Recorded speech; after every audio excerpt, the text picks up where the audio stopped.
जिजाऊ शैक्षणिक व सामाजिक संस्थेचे महाराष्ट्र राज्य प्रमुख निलेश सांबरे यांनी कल्पना रिव्हर व्हिला फार्म हाऊस खुटघर येथे पत्रकार संवाद व स्नेहभोजन कार्यक्रमाचे आयोजन केले होते।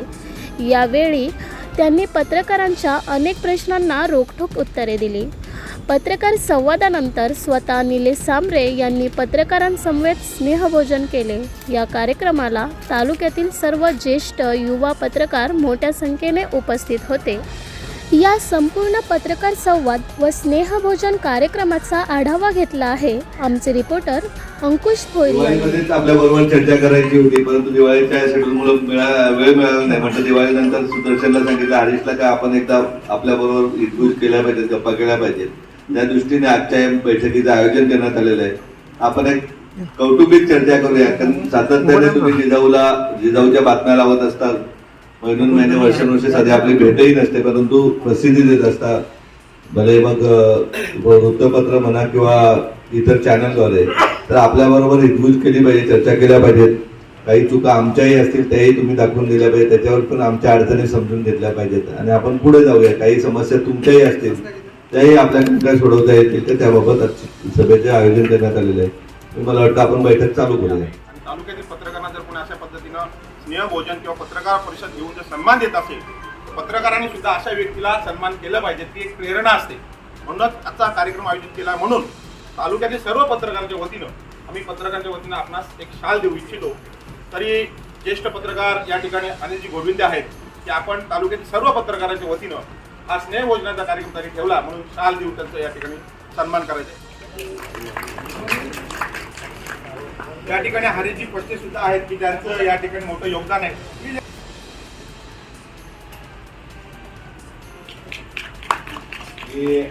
म्हणजे अगदी लहानपणापासून सामाजिक आवड होती।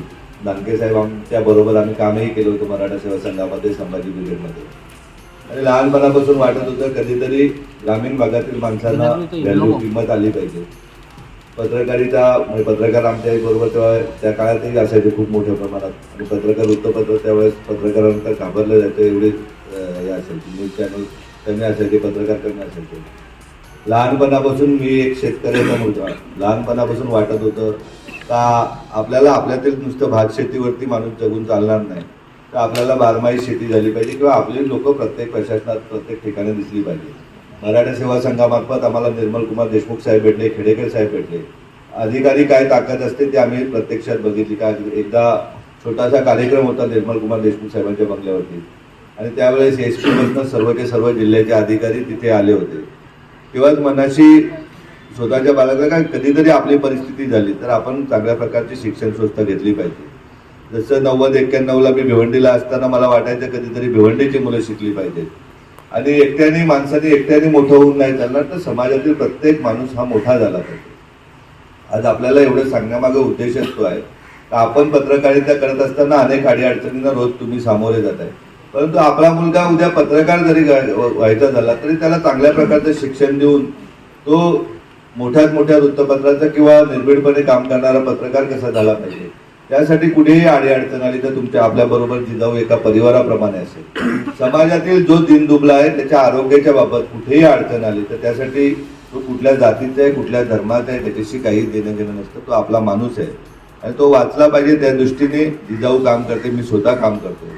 त्या दृष्टीने जिथे जिथे तुम्हाला समाजातील दिनदुबला आढळेल तिथे तिथे आमचे तालुक्याचे लोक असतात, त्याच्या कुठल्याही माणसाशी संपर्क केला तरी त्याला अगदी कॅन्सर सारख्या आजाराची शस्त्रक्रिया, आता उद्याला आपल्या धडकोलीच्या हॉस्पिटलमध्ये जवळजवळ 10 ते 12 तास दाताच्या कॅन्सरची शस्त्रक्रिया चालणार आहे। म्हणजे आता कुठल्याही आजारासाठी आपल्याला कुठे जायची गरज नाही। किंवा मुंबईमध्ये आज काल परवाचंच उदाहरण आहे, भिवंडी तालुक्यातील लाभचा एक माणूस आपला भाजला, 18 लाख रुपयाचं त्याला कोटेशन दिलं होतं, आपण आपल्याकडून मदत केली। परंतु काल संजीव नाईक साहेब आमचं उपोषण चालू होतं, अचानक रेस्ट हाऊसला होते, मी त्यांना भेटलो, त्यांनी तात्काळ तिथल्या डीनला फोन लावून संपूर्ण उपचार मोफत करण्याची त्यांनी तजवीज केली। आज सकाळी पोरगा कार्यकर्ता गणेश राजपूत गेला, त्यांनी पत्र घेतलं आणि त्या बर्न हॉस्पिटलला दिलं, फक्त मेडिकलचं जे काही बिल असेल तेवढं बिल त्याला दिलं जाईल। म्हणजे समस्या कधी सांगून येत नाही, किती मोठ्या समस्या असतात। या अगोदर झडपोलीचं आपण ऐकलं असेल का, 60% भाजलेली एक 27 वर्षाची तरुणी आपण आपल्या हॉस्पिटलमध्ये बरी केलेली होती। 5-6 किलो पोटात गाठ असलेली शस्त्रक्रियाही केली होती की जी अनेक हॉस्पिटलला जाऊन आली। त्याचबरोबर दादांनो, आपल्याला शिक्षणावर निवडणुका आल्या त्याच्याविषयी तर तुम्ही प्रश्न विचारणार किंवा या रस्त्याविषयी हॉस्पिटलविषयी विचारणार त्याचं मी उत्तर देणारच आहे. परंतु आपल्याला मूळ काम 12 महिने 24 तास हे करायचं की आपल्याला शिक्षणाबाबत गांभीर्याने घ्यावं लागेल. आज आपल्याला कोणी पण येतो आपली ढोलकी वाजून जातो, त्याला मुख्य कारण आहे शिक्षण. डॉक्टर बाबासाहेब आंबेडकरांनी सांगितलं होतं शिक्षण हे वाघिणीचं दूध आहे. परंतु आपण नेहमीच आपलं असतं का बाबा माझं नाही, मी माझ्या मुलांपुरतीच बघेन, माझ्या परिवारापुरतीच बघेन, असं न बघता समाजातील ज्याला आई वडील नाही त्यालाही आपल्याला शिकवायचं आहे, ज्याला वडील नाही त्याही मुलाला काबिलियत असेल तर त्यालाही आपल्याला उच्च शिक्षण द्यायचं आहे. मी तर या पलीकडे सांगतोय, अधिकारी तर आपल्याला घडवायचे, सीए घडवायचे, जजेस घडवायचे. अगदी जेई नीटचं आपण इयत्ता 9वी पासूनच चालू केलेलं आहे. तुम्हाला आपल्याला आपली मुलं तर घरची द्यायची, आपल्या नात्यातली मुलंही शिकवायची, ज्याला डॉक्टर व्हायचे, ज्याला IIT ला जायचंय. परंतु त्या पलीकडे मी आपल्याला सांगतोय का उद्या ज्या मुलामध्ये गुण असतील, जो विद्यार्थिनीमध्ये तिला अमेरिकेला इन्व्हेस्ट करायला जायचं असेल, युरोपला जायचं असेल तर त्यासाठीही आपण त्याच्याबरोबर कुटुंब म्हणून असू. कारण आपल्याला शहापूर हे गाव किंवा शहापूर हा तालुका हा एका व्यक्तीच्या गावाने, बाबा हा नगर आहे तो दिनेश पागधरणच्या मुलांचा तो मुलगा हा झाला MD डॉक्टर आहे, फिजिशियन आहे, किंवा एखादी मुलगी ती गायनाईक आहे, एखादा मुलगी सायन हॉस्पिटलला आपली डीन आहे, JJ ला डीन आहे. अशा प्रकारे आपल्याला विद्यार्थी घडवायचे. आणि मला वाटत नाही काय कठीण आहे. आम्ही ठरवलं, पत्रकारांनी थोडीशी साथ देता येतात, आपण दिली असं नाही सांगू शकत, आपण 12 महिने देता येते दिवसात. परंतु आपला मूळ उद्देश आहे का समाजात ज्याच्यामध्ये गुण आहेत त्याला पुढे घेऊन जायचे. मग तो खेळाडू असू दे, तो विद्यार्थी शिक्षणासाठी असू दे, किंवा उद्या पत्रकारितेसाठी तुम्ही सांगाल काय करायचं आवश्यक असेल तर तेही करूया. आणि 12 महिने 24 तास आपण रात्रीच फक्त पत्रकार ग्रुप जोरात चालू असतात. आपल्याला सकाळी डोक्यात उठल्यानंतर कोणाला तरी चांगलं करायचंय, त्या उद्देशाने आपल्याला सर्वांनी एकत्रित काम केलं. तर मला वाटत नाही का गोडाऊनला शहापूरच्या लोकांना कामाला घेत नाही, तर त्यासाठी आपल्याला गरज नाही. आपण इथे लोकांना रोजगार उपलब्ध करू शकतो, एवढी ताकद तुमच्यामध्ये आहे. आणि जेव्हा तुमच्यामध्ये ती ताकद आहे, तुमच्याबरोबर आम्ही असू सामान्य माणूस म्हणून.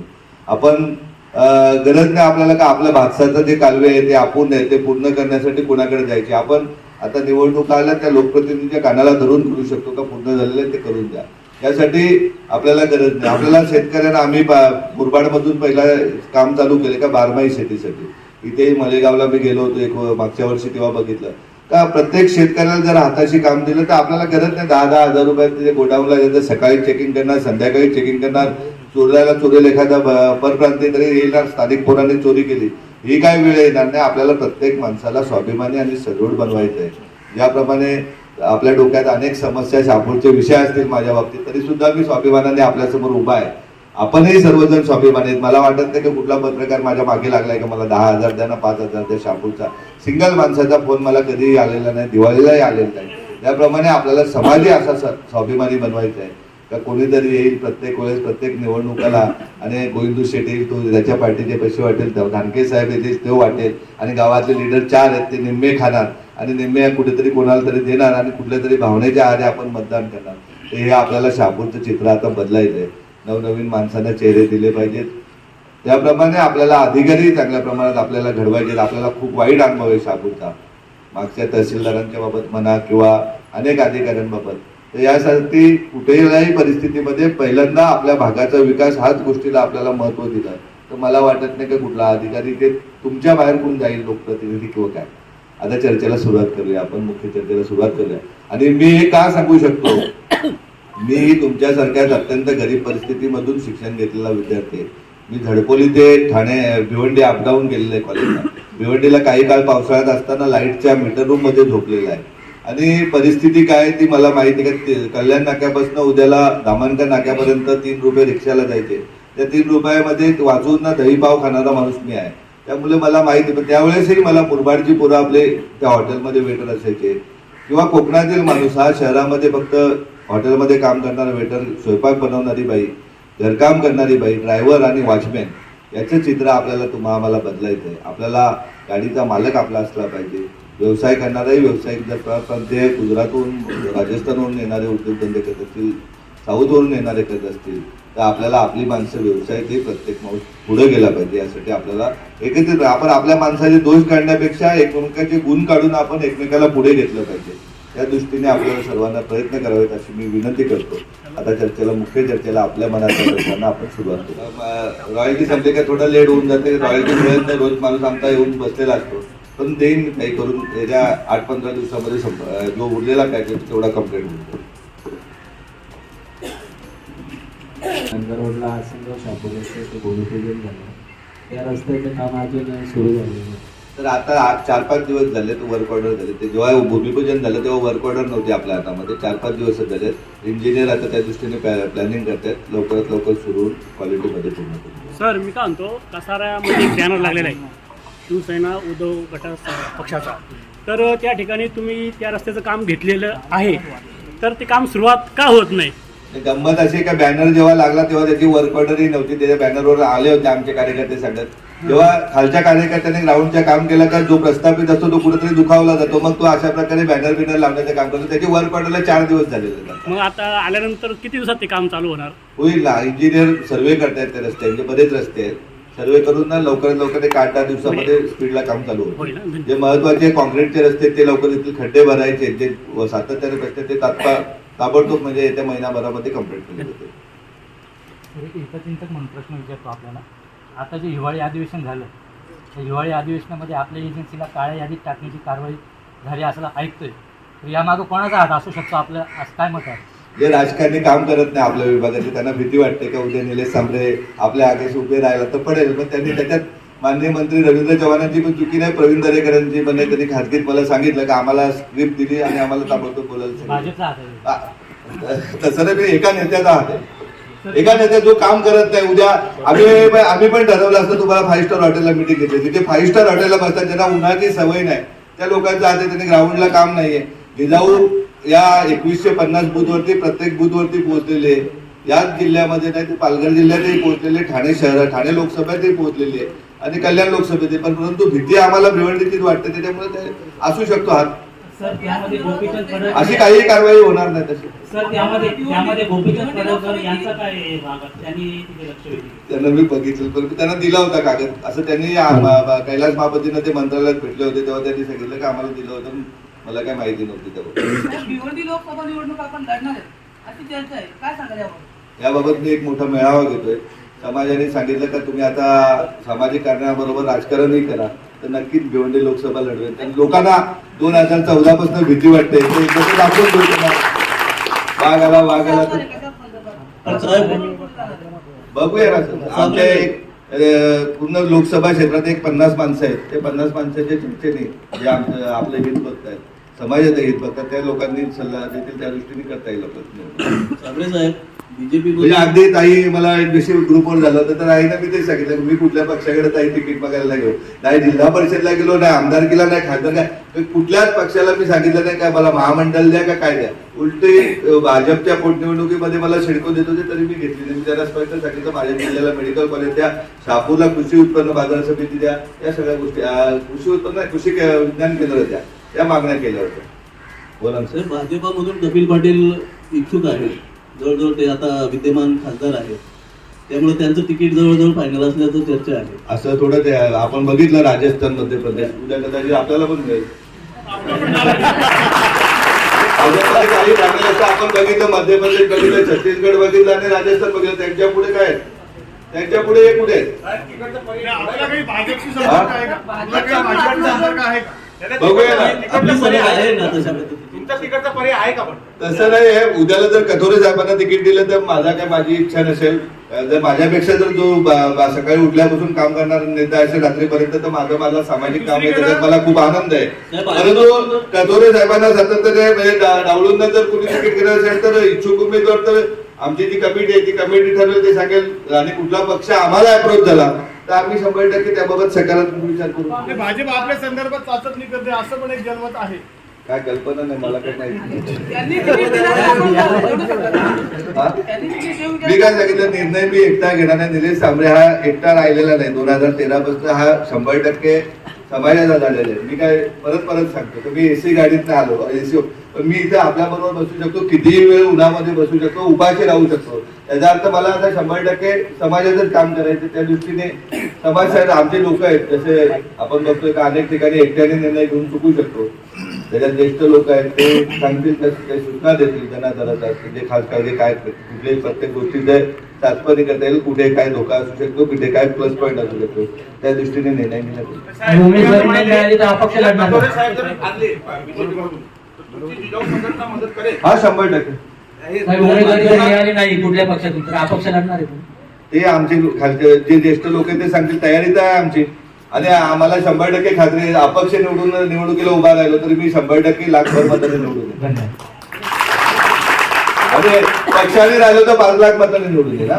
उमेदवार समोर कोणी राहिला तरी महाविकास कुठलाही पक्ष महाविकास म्हणजे यांचं बंद आहे, महाविकास आघाडीकडून जर राहिलो तर 5 लाख मतांनी निवडून येईल. तुम्ही आजच्या दिवशी लिहू. माझा असा एक प्रश्न आहे, उमेदवारी फायनल झाली काय मला काय कल्पना नाही, मी काय कोणाकडे तिकीट मागायला गेलो त्याच्यामुळे मला माहिती नाही कोणाचं काय तिकीट फायनल झालं. मी माझ्या बाबत सांगू शकतो तर मी कथोरे साहेब उभे राहिले तर मी उभा राहणार नाही, परंतु कथोरे साहेब नाही राहिले आणि मला जर आपल्या लोकांनी सांगितलं, काही पत्रकार आहे आमच्या मंडळीत त्यांनी सांगितलं तुम्ही अपक्ष निवडून येऊ नये, 1 लाख मतांनी किमान निवडून मी आपल्याला सांगतो की त्या कामाच्या जोरावर निवडून गेल्या 15 वर्षाच्या आपल्यासारखी चांगली लोक 15 वर्षभर सोबत आहेत, त्याच्यावर 100% निवडून त्यांना राजकारणाचं दुकान नाही मांडणार. त्यांचा प्रश्न आहे. सापूर मुरबाड रस्ता जर बघितला इथून जे गाव आहे साबगाव त्याबद्दल तुमच्याबद्दल खूप नाराजी व्यक्त केली जाते.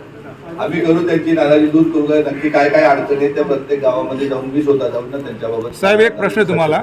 प्रत्येक परिस्थिती काय ती मांडेल. जिजाऊ संघटनेचं सामाजिक शैक्षणिक अतिशय फार मोठं योगदान आहे आणि अतिशय चांगल्या पद्धतीने काम आहे पूर्ण महाराष्ट्रामध्ये. परंतु तुम्ही व्यवसाय क्षेत्रामध्ये तुम्हाला समजा सगळींकडून म्हणजे शापूर असेल, मुरबाड असेल, भिवंडी असेल, सगळीकडे दोष तुमच्यावर आलेला आहे. त्या व्यवसायामध्ये तुम्ही अनसक्सेस आहेत, त्या कारणामुळे तो तुमच्यावर का थोडासा परिणाम होईल का? ऐका दादा, पहिली गोष्ट व्यवसायामध्ये मी जर चोरी केली असती तर मी मागे पण यांच्या वृत्तपत्रावर सांगितलं होतं, मी परवाच्या प्रयत्नात सांगितलं असतं, एका दिवसात त्यांनी मला ब्लॅकलिस्ट करू शकले असते जर चोरी केली असती. व्यवसायामध्ये जर कुठेतरी माझा दुर्लक्षाचं जाणीवपूर्वक समाजाला त्रास देण्याचं काम असतं तर मी झडपोलीसारख्या गावात जिथे मी सरपंच पण नाही होणार, तिथे हॉस्पिटल किंवा तिथे इतके उद्योग केले नसते. पहिली गोष्ट आहे का व्यवसायामध्ये माझी 100% प्रामाणिकता आहे. अनेक चौकशा, अनेक लोकप्रतिनिधी मोठमोठ्या चौकशा लावल्या, त्या चौकशीमध्ये कुठेही काय कोणाला आढळलं नाही. अगदी मी तुम्हाला या चॅनल समोर सांगतोय का मी कुठल्याही म्हणजे मोठमोठ्या चौकशा लागल्या, कुठेही मला 1 रुपया द्यायला लागला नाही, का मला जाऊन सांगायला लागलं नाही का मी शाळा. आपल्या जिजाऊचा काम आहे, प्रशंसनीय आहे. तिकीट दिलं आपण 5 लाख मतांनी निवडून येणार असं आपण बोलले, परंतु आपल्याला समजा आता मध्यंतरी काळ्या यादीमध्ये आपल्याला भाषा केली काही, मग त्यावेळी तुमची संघटना किंवा तुमचे एवढे विद्यार्थी घडवले तर रस्त्यावर का नाही उतरले? तर आपण पहिली गोष्ट आहे ना, संघर्ष ही गोष्ट कोणाची असते का लढाईच्या ज्याचं शिक्षण आहे आपल्याला लोकांना शिक्षण द्यायचं, लोकांना विचार द्यायचे. कुठल्याही परिस्थितीमध्ये असे रस्त्यावर जाऊन रास्ता रोको करणे, परत पोलीस केसेस करणे, यांच्या हातात मी भिवंडी तालुक्यात फिरत असताना अनेक सरपंच, अनेक लोक भेटतात त्यांच्यावर खोट्या पोलीस केसेस करतात. आपल्याला विद्यार्थ्यांचं करिअर बर्बाद नाही करायचं कोणाचं. आपल्याला माहिती आहे समाजामध्ये किमान 30 लाख रुग्ण जे आपल्या समाजातील त्यांनी जिजाऊच्या मार्फत मेडिकल कॅम्प म्हणा, हॉस्पिटल म्हणा, याच्यातनं लाभ घेतलेले. इतकं मोठं काम असताना आपल्याला यांच्या घाबरायची काय कारण नाही. समजेल, अन्यायाला उत्तर मिळेलच ना. आम्हाला कल्पना नसेल 2013ला अशाच प्रकारे अन्याय झाला होता. आम्हाला तेव्हा हेच लोक आर पाटील साहेबांकडे गेले होते, खोट्या केसेस केल्या होत्या. त्यानंतर ती परिस्थिती काय झाली, त्या ज्यांनी तक्रारी केल्या होत्या त्याची थोडी माहिती घ्या पूर्ण त्यांना झालं, त्याच्यामुळे होते वरती कोणतरी बसलेलं आहे. तसं होऊ शकत नाही ना सर, कायदा काय म्हणतो असं कसं नाही सर. दुसरा कसं माहिती आहे का, अतिशय महत्त्वाचा मुद्दा आहे ब्लॅकलिस्ट हा फार सगळ्याच्या मागे एकच असू शकतो, ज्याला भीती वाटते तो दिवस रात्र झोपत नाही तो असू शकतो, दुसरा कोण असू शकतो. नाव घेऊन मी मला मोठं नाही करायचं. जेव्हा विधिमंडळाचं अधिवेशन होतं आणि सामाजिक क्षेत्रात, राजकीय क्षेत्रात काम करणाऱ्या माणसावर ब्लॅकलिस्टची वेळ येते, ही फार मोठी गोष्ट आहे. त्याची जमेची बाजू बने ना. 14 आमदार गेले होते मुख्यमंत्री महोदयांकडे, मी न सांगता. मी तर नागपूरला गेलेलो नाही. 11 आमदार शिवसेना शिंदे गटाचे, 3 आमदार भाजपचे होते. त्यांनी सांगितलं मुख्यमंत्र्यांना हे काहीतरी चुकतंय, एका चांगल्या माणसाला दाबलं तर हीच त्याची पोच पावते.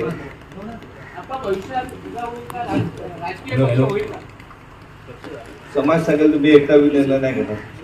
आपल्याकडे हुकुमशाही पद्धत नाही, आपण सर्वांना धरून जायचंय आपल्याला. ठाणे आणि पालघरमध्ये बऱ्याचशा निवडणुका लढल्या.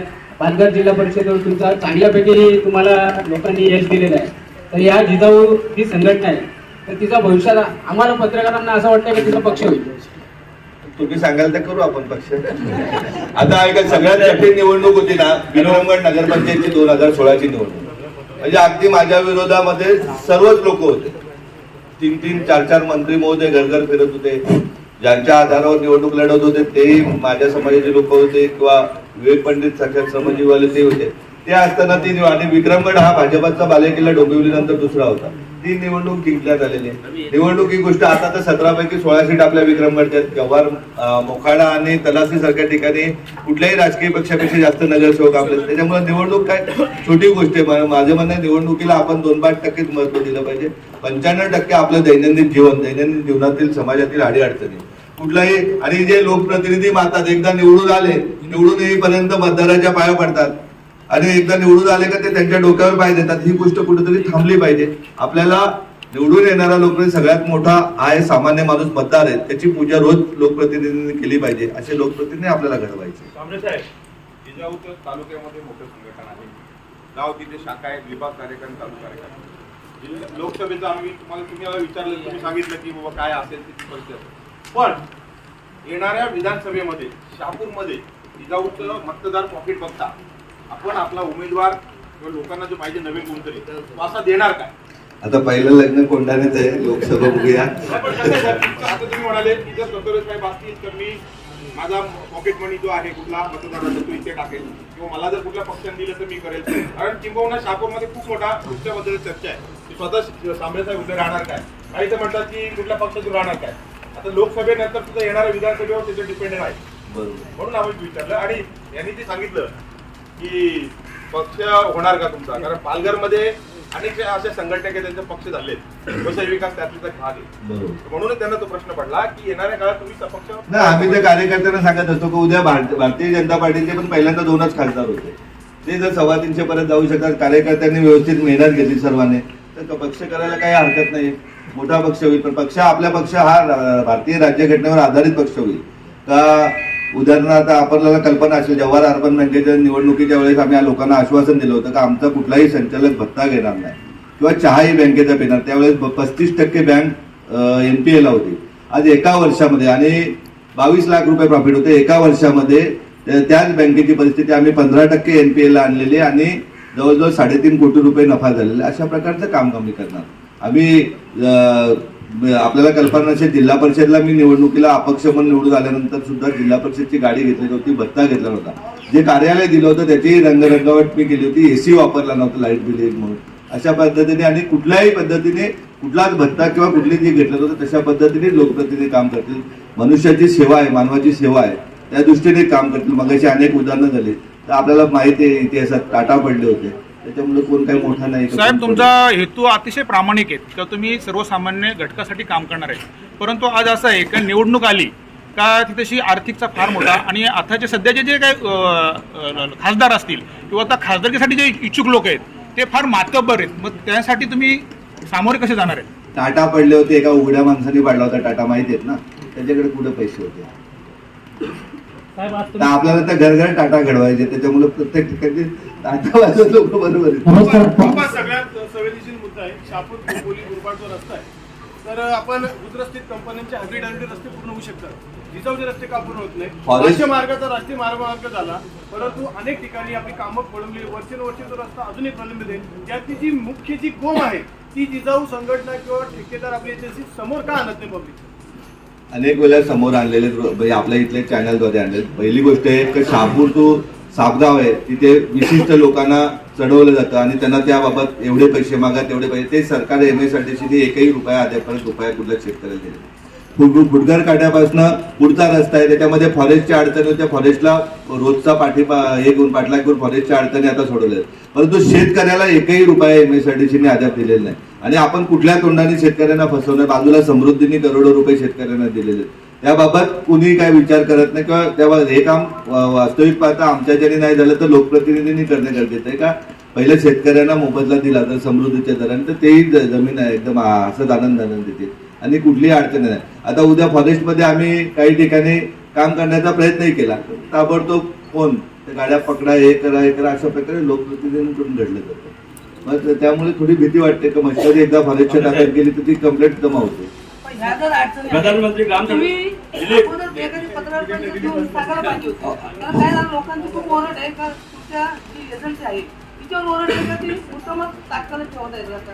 ही एखादी पत्रकार परिषद आपण जर घेतली असती तर कदाचित या वृत्तपत्रांद्वारे लोकांना पण ती माहिती कळाली असती. घेतली हो बोलले प्रधानमंत्री ग्रामसडक योजनेमधनं पिंपळपाडा वडस्कोचे काम चालू आहे. आता वर्क ऑर्डर होऊन कमीत कमी 2.5 वर्ष झालेले आहेत.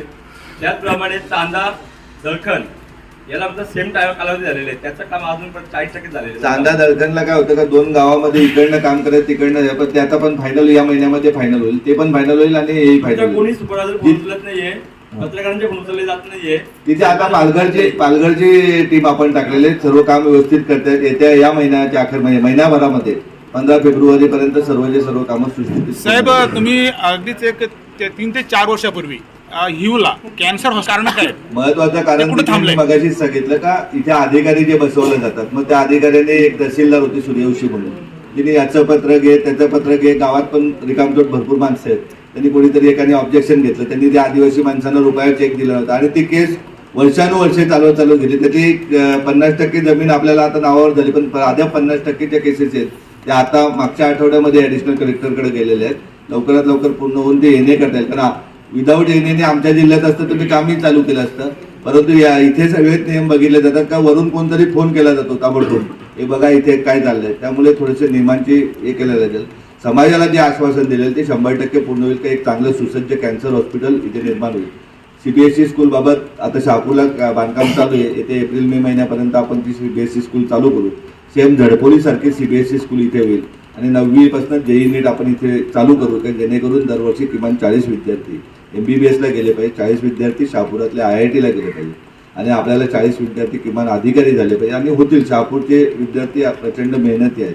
हे अगदी लायब्ररीत बसूनही 4-4, 5-5 पोरं डेप्युटी कलेक्टरची मेनपर्यंत पास झालेले आहेत.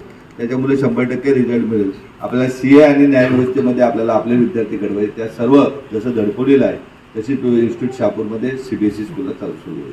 नमस्कार आपण म्हणतोय की आपण सर्वांना विषय असा आहे की हा जो सापगाव शहापूरचा जो रस्त्यापेक्षा म्हणजे हा पूल पण हे झालेला आहे, आयुष्य करू शकतो धोकादायक.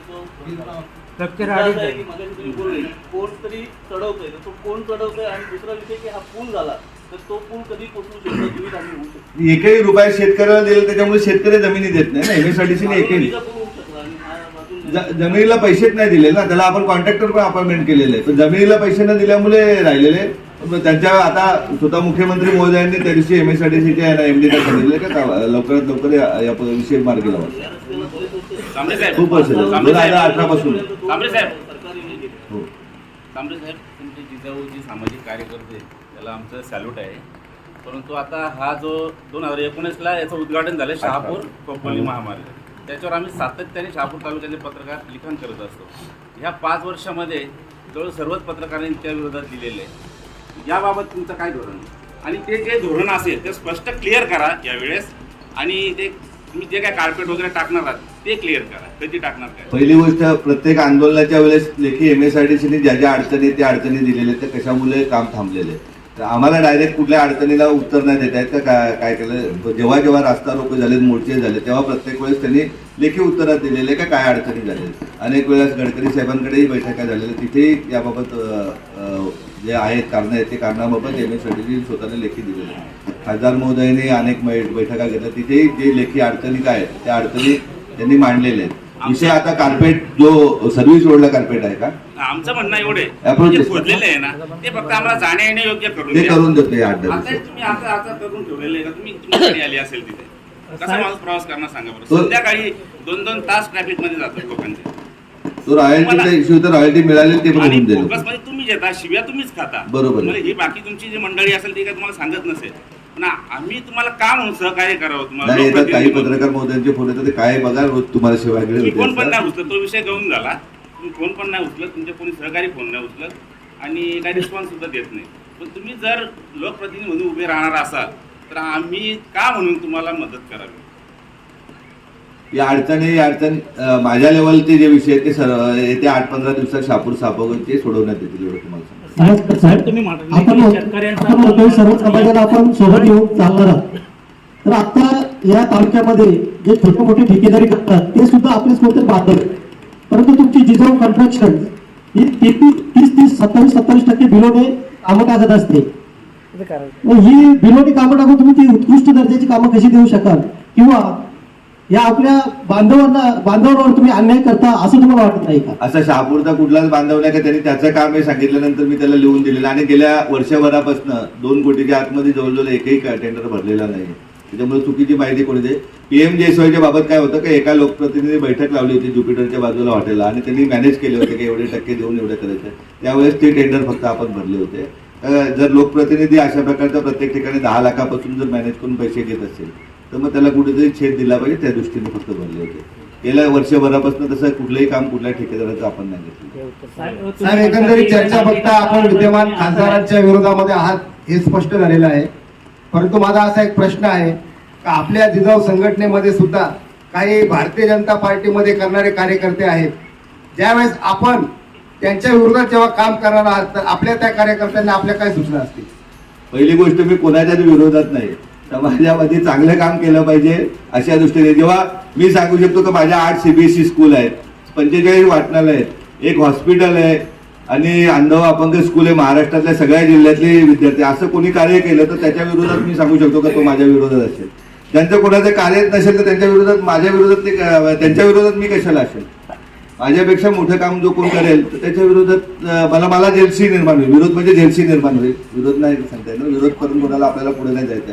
मी तर अगदी ठामपणे सांगत असतो, कोणी किती विरोध केला तरी आपण आपलं काम प्रामाणिकपणे करायचं असतं.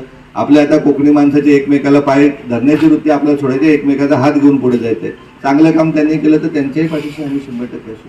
साहेब, तुम्ही म्हणाले होते की अनेक शेतकऱ्यांचा अडथळे रस्त्यावर, परंतु जो जुना रस्ता केल्यापासून तो का पूर्ण केला जातो तो अनेक ठिकाणी खोदून शहापूर सापगावला अनेक लोकप्रतिनिधी चढवतात, खोदून देऊ नका, करून देऊ नका, दादागिरी करायला लावतात. त्यांची नावं सांगा ना साहेब, नावं सांगा ना.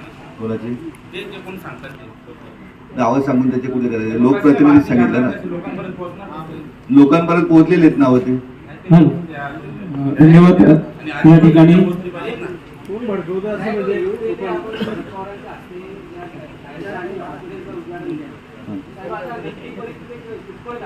शाळा आपण इथे आणलेली आहे आणि हॉस्पिटलच्या एक 15 एकर जागेचे हे मागच्या निलिमा सूर्यवंशींनी पुढे ते ऍडिशनल कलेक्टर ऑफिसला पाठवलंच नव्हतं. तिने जे काय शहापूरच्या उपसभेला केसेस करायला सांगितलं ते केसेसला समोर माणसं येत नव्हते, महिने वकील यायचे, त्याच्यामुळे राहिलं होतं. आता या नवीन तहसीलदारांनी पाठवले ऍडिशनल कलेक्टरकडे. महिनाभरामध्ये त्यांच्याकडून जमीन आपल्या शेतकऱ्याच्या नावावर झाली की येणे प्रकरण टाकून 2-4 महिन्यामध्ये आपण त्याचं काम चालू करू शकतो. बाकी प्लॅन वगैरे संपूर्ण रेडी आहे. आर्किटेक्टही आपला शहापूरमधला जे काय का तो मदतनीस म्हणून कॅन्सरचं हॉस्पिटल क्रिटिकल असतं, त्याच्यामध्ये त्याला मेन आर्किटेक्ट नाशिकचे आहेत, परंतु त्याला मदतनीस करणारा शहापूर तालुक्यातील आपला आहे. त्याच्यामुळे काम सुरू होईल. अनेक लोक येतात, पत्रकार येथे संपर्क साधण्याचा प्रयत्न करतात. तुमचा मोबाईल पहिली गोष्ट काय असतं का तालुक्याचे जे पदाधिकारी, आता मी माणूस आहे, आता बघाल तर तुम्ही किती फोन आले असतील, म्हणजे पूर्ण एक तर व्यवसाय असतो तो इतर असतात, फोनच इतके येतात. जे सेव्ह नंबर आहेत ते जवळजवळ मी सर्वच सेव्ह विचारतो, म्हणजे उचलला नसला तरी नंतर मी फ्री झाल्यानंतर करतो. पण अनसेव्ह असल्यानंतर कधी कुठला फोन येईल याचा काय भरोसा नसतो. अनेक गोष्टींचा फोन असतात. रात्री 10 वाजता पण एखादा माणूस फोन करून सांगतो, आणि असं कारण सांगतो का तो फोन उचलून आपण पूर्ण दिवसात थकला तो आपण डिस्टर्ब होऊन जातो. मी पण एक माणूस आहे, म्हणजे मी फोन किती उचलू शकतो. ज्यांनी टेक्स्ट SMS केला, उद्या सेव्ह नंबर नसता त्याचा मी रिटर्न केला नसेल ते विचारा, किंवा ज्यांचा सेव्ह नंबर आहे त्याचा कुठल्या माणसाचा मी फोन उचललेला ते सांगावं. त्यावेळेस उचलला नाही तरी मी रिटर्न कॉल करतो. आज उचलला नाही तर मी उद्या तरी 100% कॉल करत असतो. मध्यंतरीच्या काळामध्ये आपण बघितलं जिजाऊ शैक्षणिक सामाजिक संस्थेची भिवंडीमध्ये शाखा उघड होती आणि तिथे काही जणांनी मध्यस्थी करून भांडणं वगैरे झाली होती. ते नेमकं प्रकरण काय आहे? आणि तुम्ही एकंदरीतच म्हणणार की आमदार किसनजी कथोरे हे जर उभे राहिले तर तुम्ही माघार घ्याल, मग कुठेतरी समाजाचा विचार करून कुणबी समाजाचा नेता उभा राहतोय असं कुठेतरी तसं नाहीये. किसन कथोरे 10 लाखाच्या कामाचे पण पैसे नाही घेत, किंवा आता आम्ही एवढा मोठा रस्ता केला त्याचेही पैसे नाही घेत. आमचं म्हणणं आहे की लोकप्रतिनिधीला एकदा मानधन पगार मिळतो तर 10 लाखाचे 5-5% कमिशन खाते किंवा छोटं मोठं काम आमच्या विरोधात पण गोंगाट मला वाटतं त्याच्यामुळेच असू शकेल. आम्ही 1ही रुपया दिलेला नाही त्याच्यामुळे असू शकेल. म्हणजे आम्हाला आमचं म्हणणं लोकप्रतिनिधी कामच केलं पाहिजे, त्यांनी समाजाचं खरं काम केलं पाहिजे. आरोग्याच्या समस्या आहेत शहापूरच्या इतक्या, आता हा 100% करतायत. गेले 20 वर्ष झाले करतायत. आता मध्यंतरी जेव्हा भिवंडीमध्ये तुमची शाखा ओपन होत होती तेव्हा एकंदरीत मोठं प्रकरण झालं होतं, भांडणं झालं होतं.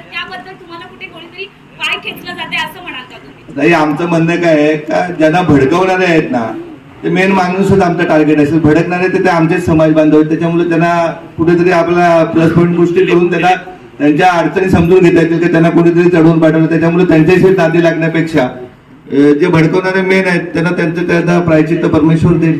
साहेब 2024 ही आता लोकसभा निवडणूक लागेल, त्यामध्ये तुम्हाला कोणाचा पाठिंबा असो नसो ही निवडणूक तुम्ही लढणार का? मी सुरुवातीलाच सांगितलं की आमचे काही लोक आहेत की जी ज्येष्ठ लोक आहेत, काही पत्रकार आहेत, त्यांच्याशी चर्चा करूनच फायनल होईल. माझ्याकडून मला वैयक्तिक विचारलं तर माझी तर इच्छा आहे, लढायचीच इच्छा आहे. तर मला जर इतका त्रास 5 वर्षामध्ये दिला असेल तर माझी इच्छा आहे. शेवटी एक चेंडू फेकला तर रिटर्न कॉल येतोच ना, चेंडू येतो. मित्रांनो, सगळ्यांच्या वतीने शेवटचा प्रश्न आपण लोकसभेचा विषय, लोकसभेला तर आपण आता केलेलंच आहे का आपण उमेदवारी ज्या पद्धतीने असेल त्या पद्धतीने तुम्ही उतरणार आहात, परंतु जिजाऊचं काम आपण लोकांसमोर आता घेऊन जातात किंवा यापूर्वी नेलं पण आहे. पण या व्यतिरिक्त आतापर्यंत ज्या लोकप्रतिनिधींनी या मतदारसंघामध्ये जी काही कामं केली असतील नसतील त्याची ब्लू प्रिंट आपल्याकडे तयार आहे का आणि ती लोकांसमोर घेऊन जाणार? नक्कीच. आणि जिजाऊ काय काम करणार ते पण मी सुरुवातीलाच सांगितलं. 10,000 रुपयाच्या गोडाऊनला शहापूर तालुक्यातला कुठला मुलगा नाही जाणार, त्यांना रोजगार आपण इथे 100% देऊ. साहेब मी सांगतो, आता तुम्ही बोलले मला उमेदवारी लढायची इच्छा आहे आणि मी जर लढलो तर ज्यांनी माझ्यावरती बॉल फेकलेले तर तुम्ही नक्की त्यांच्यावर फेकण्यासाठी खासदार होणार. सामाजिक काम काय असतं ते बघा. मी एकदा जिल्हा परिषदेला उपाध्यक्ष म्हणून 1 वर्ष होतो. आपण माहिती घ्या ज्या उद्देशाने आपण लोकप्रतिनिधी काम करायला पाहिजे त्या उद्देशाने काम होतं. फार चांगली आहे आणि तुमचं कार्य पण फार चांगले आहे, परंतु कसं होतं काही गोष्टीमुळे आम्हाला असं वाटतं की आपली हुंडाच ठेवले.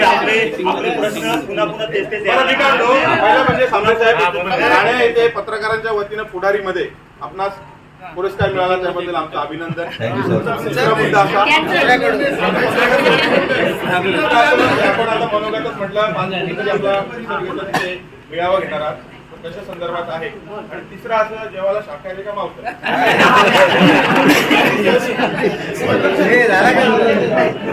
सर्व पत्रकार बांधवांना विनंती असेल, मित्रांनो सांबरे साहेबांनी आपल्या सर्व प्रश्नांना उत्तरे दिलेली आहेत. खरं तर त्यांच्या जिजाऊ संघटनेविषयी आपल्या सर्वांच्याच मनामध्ये सहानुभूती आहे. काही प्रश्न आहेत रस्त्यांचे, त्या अनुषंगाने थोडीशी नाराजी आपल्यामध्ये आहे आणि मला वाटतं त्यांनी त्याला साजेशी उत्तरे दिली आणि येत्या काळात त्यावर ते योग्य तोडगा काढतील अशी अपेक्षा आहे. फक्त मला एकच प्रश्न विचारायचा आहे, कारण हा शेवटचा प्रश्न असं मला वाटतं प्रत्येकाच्या मनात तो असेल. कारण सध्याची राज्याची आणि देशाची स्थिती जर पाहिली तो जो विरोधात उभा राहतो त्याला कुठल्या ना कुठल्या माध्यमातून अडकवलं जातं. म्हणजे अगदी कोणाचे गोडाऊन बंद करण्यात आले, कोणाचे उद्योग व्यवसाय बंद करण्यात आले, अगदी साहेबांच्या संघटनेला सुद्धा आता ब्लॅकलिस्टमध्ये टाकण्याचा प्रयत्न झाला. तर भविष्यामध्ये तुम्ही जर एक उमेदवार म्हणून उभे राहिला आणि तुमच्या संघटनेच्या मार्गात मोठा अडथळा उभा केला गेला तर आपण आज ज्या भूमिकेवर आहात त्या भूमिकेवर ठाम राहाल की आपली तलवार बॅन कराल? मला जे ओळखतात त्यांना माहिती आहे, म्हणजे महेश दानके साहेब ओळखतात. मी एका भूमिपुत्राचा मुलगा आहे, स्थानिक शेतकऱ्याचा मुलगा आहे. अगदी मोनिकाने मागे भिवंडीच्या आंदोलनामध्ये सांगितलं होतं का परत आम्ही शेती करू, शेतकऱ्यामुळे आमच्या गरजा मर्यादित आहेत, त्यामुळे कुणाला काही घाबरायचं असतं तर आम्हाला कधीच घाबरवलं असतं. तुम्हाला माहिती की इकडे तिकडे जायची काही गरज नसते लागली. तो उद्या प्रश्न विचारून काही संपत्ती आहे. दुसरी गोष्ट, आम्हाला संपत्तीचा मोह असल्यामुळे उद्या काय कमावलेलं आहे ते जरी सगळं केलं तरी त्या बाबत काही कुठलीही काही भीती नाहीये, परत उभं राहू शकतो आम्ही. असं आयुष्यात अनेक वेळा संकट आले, त्या संकटात उभं राहिलेलं आहे. त्यामुळे कधीही असं कुणाला घाबरून ना जिजाऊ या संस्थेचं नावच जिजाऊ आहे. त्याचा संस्थाध्यक्ष निलेश सांबरे, छत्रपती शिवाजी महाराज आणि जिजाऊला मानणारा निलेश सांबरे. त्यामुळे कधीही असं कुणाला घाबरून ना कशाला राहणार नाही, थांबणार नाही.